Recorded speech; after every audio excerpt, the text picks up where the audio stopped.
since I actually prefer to do it that way, I can be shamelessly self-aggrandizing, but I'm a book editor. I am not an agent, I'm not a writer, I'm a book editor. I'm the guy who buys books in order to sell them to the public. I started at Simon & Schuster in 1962 when I was only 8 years old. Actually, I was just out of college, and I worked there for many years. Then I was at the Macmillan Company, a venerable, great American book publisher. And then I was at Holt briefly, but intensely. Did a lot of good things at Holt. And then I came out to California in 1970 as one of the people. I actually started in '68, setting up the New York office of Rolling Stone magazine. And we had a book company called Straight Arrow Books, a wonderful company that was ultimately bought by Simon & Schuster. We published only about 50 books in a few years, but they were memorable. And most of them are still in print, so that's the acid test. For the past, then I was for a while was the West Coast editor of the Grove Press, which is a very fine company. I was pleased to work with the true wild man of the book business, Barney Rossett. And then for the past 20 years, I've been executive editor of Jossey-Bass. Jossey-Bass, a company that started here in San Francisco and then was purchased by John Wiley Sons. So we're now the jewel in the crown, we like to say, of a large global book company with huge outreach and deep pockets. In fact, this morning at 5 o'clock, I was on the phone with the East Coast on a conference call for an auction, a nerve-wracking procedure whereby we bid for books kind of blind, not knowing who we're bidding against, and it gets pretty nasty. We weren't able to close it yet, but hopefully later this afternoon I'll know whether we got it or not. We win a few, we lose a few, and we're dealing with both. You know, the conference was with the authors to persuade them that we would be the best publisher, which of course we would be, but it doesn't always work that way. It always comes down to the money. So we had to get a lot of money together for this one. So along the way, I've been very fortunate. I'm kind of I love working with writers. That's my main thing in life. I've been doing it for a long time, and I've been privileged, really, and honored to work with some very good writers. Toni Morrison, her first book, The Bluest Eye.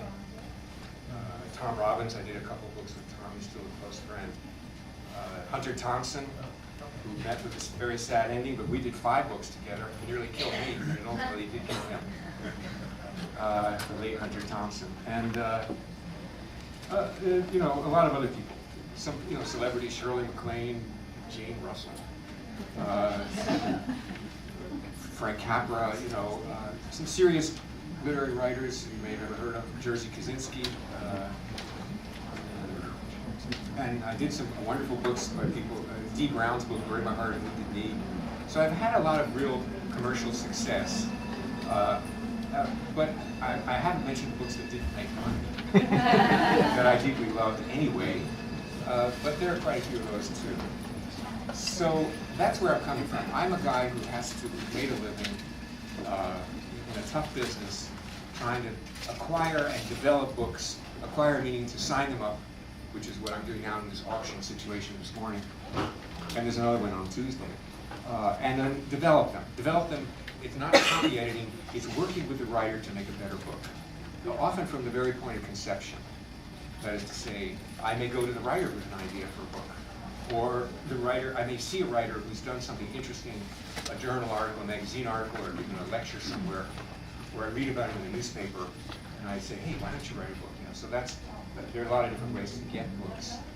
Even books that come in from agents that are, you know, solid proposals are usually a little half-baked and need a lot of work. So it's my skill, I hope, and certainly what I've been doing all these years, I keep really, I think, learning more about it, actually, the older I get, to work with writers. So that's what I do. So coming from that background, the title of this little talk has been actually well reasoned. and I'm totally sincere when I say that there has never been a better time in all my years in the book business for writers who want to get published. There's never been a better time. And that's sort of counterintuitive, I think. I've sort of road tested this title a couple of times out of town, and I was in Seattle at the LA bookstore, wonderful bookstore. Does anybody know it? Great bookstore. And I was at Book Passages last week, and people said, "Are you kidding? There's never been a better time." I've submitted my manuscript to 80 people, and they've all gotten, terrible rejection notices. And I hear the book business is in the toilet. I hear that business is lousy. Everybody's bankrupt. They're firing everybody and not acquiring books, and it's just a terrible situation for the book business these days. Well, I want to start out, before I get to the part about being a better writer, I want to start out briefly by trying to clarify and debunk some of those myths about the state of the book business. First of all, let's look at the numbers. Data. I've learned to back up what I say with citation. In 2009, here's the headline: stocks rebound.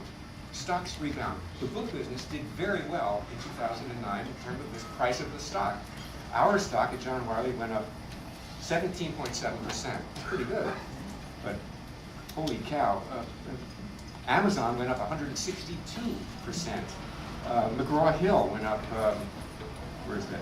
44.5%. Scholastic, 119.7%. Well, I think Harry Potter did something to do with that. Pearson, big company, 50.5%. And Reed Elsevier, 9.9%. And overall, business went up 18.8%. That's stock prices, meaning the value of the company. So far from being a bankrupt industry that's about to die on the vine, book business is actually robust. Robust. Now, the other thing you hear a lot of these days, I hear frequently, is that nobody reads books anymore, especially young people. Okay. New study finds reading holding steady among young people. A new report from the Kaiser Family Foundation on media usage say that actually reading of young people has gone up from 25 minutes per day to 43 minutes per day. That's reading. Now, this reading may not be necessarily in the old-fashioned print mode. It may be online. It may be from a cell phone. It may be from some kind of handheld device.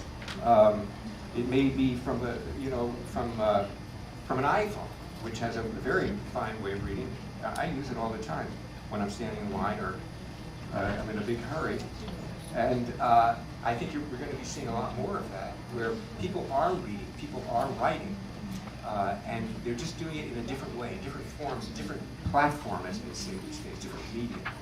And as writers, I assume everybody here is a writer, yes? Writers? Raise your hand. Okay, it's a writers' conference.